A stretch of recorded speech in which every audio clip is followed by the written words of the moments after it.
What is going on, people? And today, specifically, Dallas Mavericks fans, I hope you guys are having a great one. It's a beautiful Thursday, June 22nd.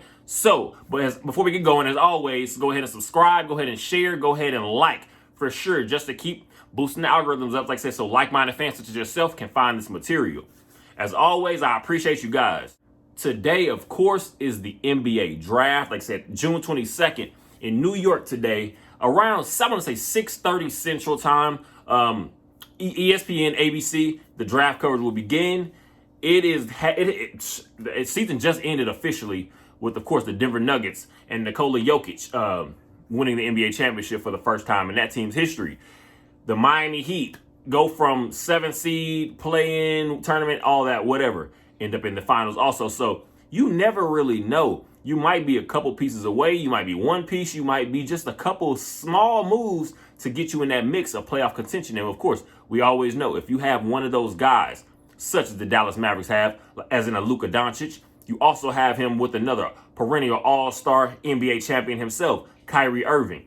You're able to, I guess, to play around a little bit more because you have a little bit more leniency because you do have two very talented players as your I guess focal points of your offense specifically.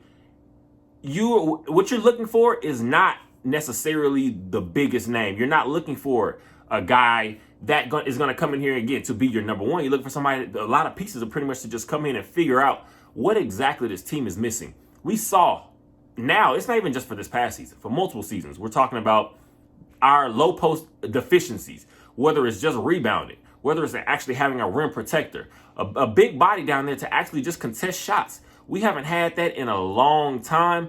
We want to say, of course, Tyson Chandler, but we had it with a little bit with Porzingis here and there. But, of course, health issues were his biggest downfall with the Dallas Mavericks. Also, speaking about Kristaps Porzingis, because it's draft day, last night, of course, it gets finalized.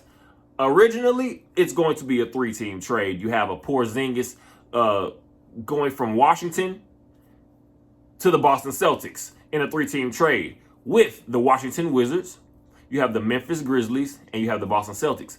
We literally do not know what's going to happen at this point because Kristaps Porzingis, especially now we're looking at he's going to be behind a guy like a Jason Tatum. He's going to be behind a guy like a Jaylen Brown. He's not going there to be your focal point of your offense. He's not going there to be your number one or even your number two, pending they decide to keep Jaylen Brown for the long run.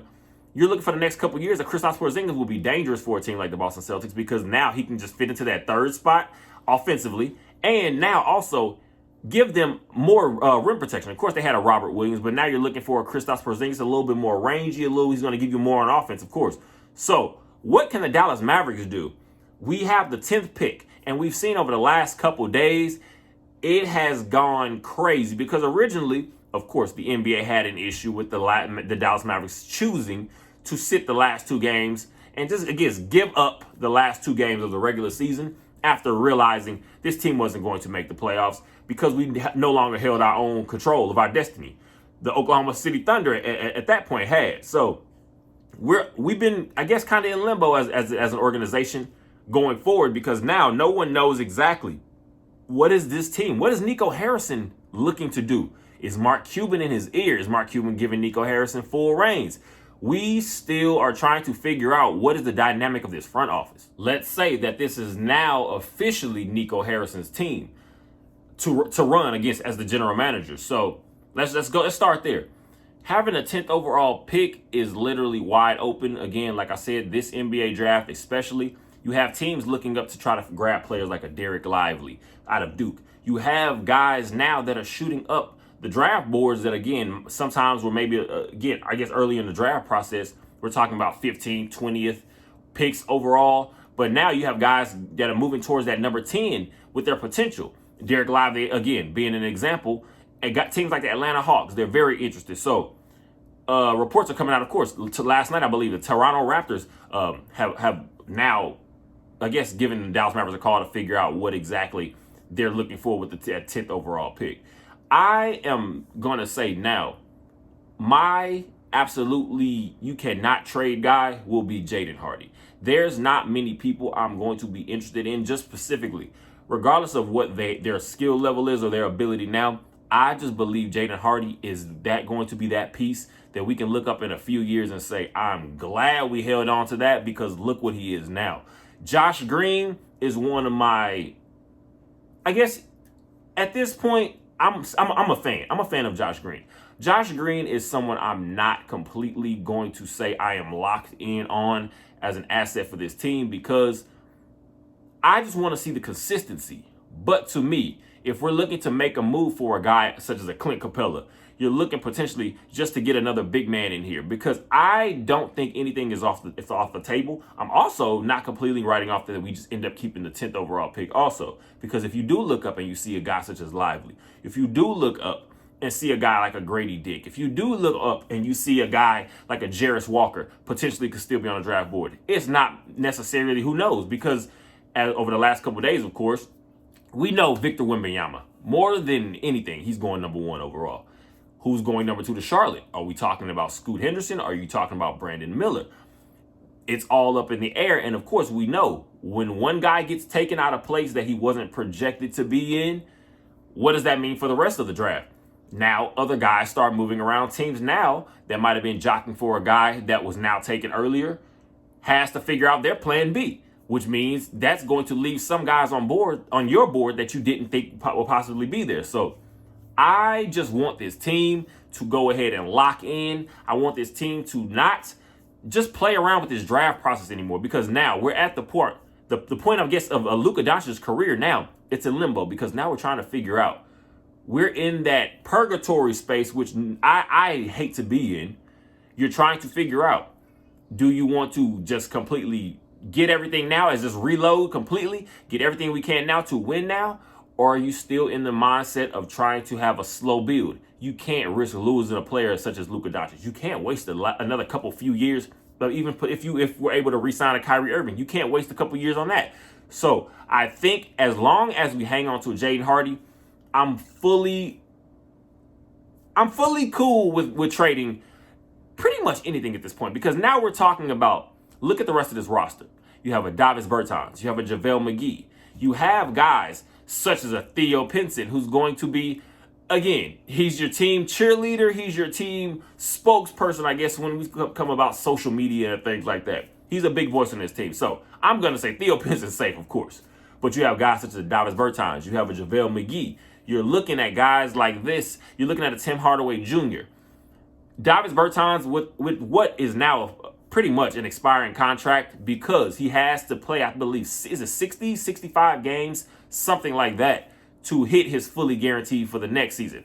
I don't see any team he's on making sure that he plays those games to get that money. It's not happening. So Davis Bertans, that's pretty much an expiring contract. You have a Tim Hardaway Jr. You have a Josh Green. I said you have a Jaden Hardy. I said I do not want to get rid of Jaden Hardy, but you do have a few things to work with. Now, what we're going to have to do going forward is hang on to these second-round picks because we're seeing how valuable those are in draft trades. Look at the Bradley Beal trade from the Washington Wizards to the Phoenix Suns. Multiple second-round picks. We have to start taking this seriously. And that hopefully this is the beginning of a Nico Harrison grabbing the reins with whatever that means, knowing Mark Cuban's still there. He's going to have his own opinions. He's going to have his own stamp on what this offseason and our moves look like. But a lot of fans are now in that period where Mark Cuban has lost a lot of grace. He's lost a lot of support. He's lost a lot of the fans from the Dirk era because now it's a lot of people are fully capable of seeing how much wasted time we've had with him as a Dallas Mavericks owner. We haven't always reached our potential. Now, does that mean I don't think Mark Cuban has tried? No. I believe he's tried. They just always haven't worked out. So, at the end of the day, people are looking for results. We don't care about what you tried to do. We don't care about what people are hoping to do. We want to see results. That is winning, getting this team in position to win a championship with a guy such as Luka Doncic, because I feel like if we can get one, there's nothing stopping us from getting two and so on. You just have to build this team up. We can't continue to hang on to guys just because they are your favorites. They're community guys. We're talking about Dwight Powell. Great guy, but we cannot hang on to guys that will not be in your future, I guess, outlook of what this organization is going to be. We're talking about Maxi Kleber.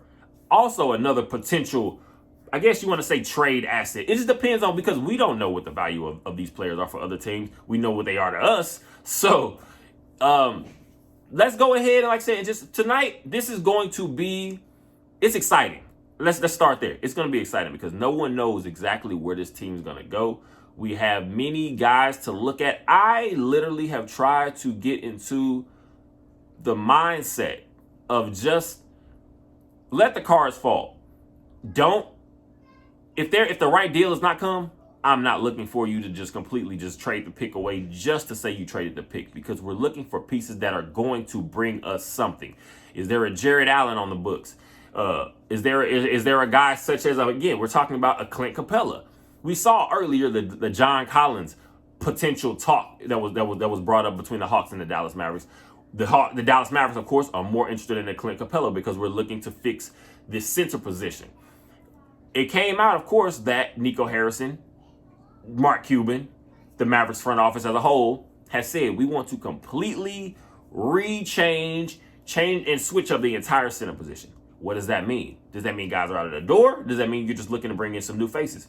I have lots of excitement for tonight. Also worried just because I know exactly where this franchise is going to end up, and this fan base in general is going to end up if things are not falling the way we need them to fall. This is the time to be aggressive. It's the time to make sure that Kyrie Irving is re-signed as a Dallas Maverick. It's the time to put Luka Doncic in the position to be the face of, I guess, one of those top 2, top 3, 4, 5 guys in this league consistently with no question. I hope you guys are having a great day. Like I said, as always, go ahead and subscribe, go ahead and share, go ahead and like and comment. Let me know who you're looking for the Dallas Mavericks to potentially draft tonight with that 10th overall pick. Do you believe it'll be traded? Do you believe it's a sleeper trade that no one's even talking about that the Dallas Mavericks will be involved in? You guys enjoy the rest of your day. You guys enjoy this draft tonight. We'll link back up real soon. Go Mavs.